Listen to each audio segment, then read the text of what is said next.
எனக்கு ஒரு 1 hour முன்னாடி ஒரு நியூஸ் வந்தது, இந்த உலகத்தை விட்டு பாக்யராஜ் சார் தவறிட்டார். நல்ல டைரக்டர். ஒரு படங்கள் நான் 2 படம் பண்ணியிருக்கேன். அதோட என்னுடைய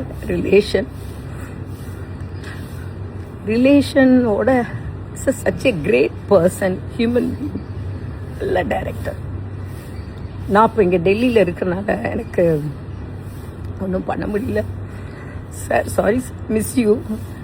ஏன்னா அந்த கல்யாணம் பண்ண டைம் எல்லாமே நான் போய் அவர்கிட்ட பேசும்போதும் என்னை பற்றியெல்லாம் ரொம்ப பெருமையாக பேசுவார். Great person.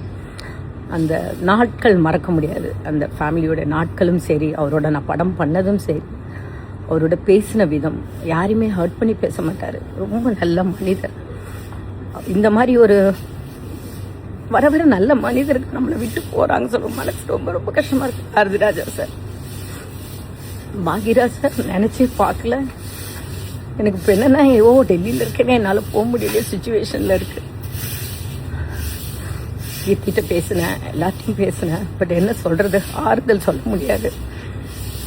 அதனால் சினிமா ஃபீல்டுக்கே ஒரு பெரிய லாஸ், ஒரு பெரிய டைரக்டரை லாஸ் பண்ணோம்.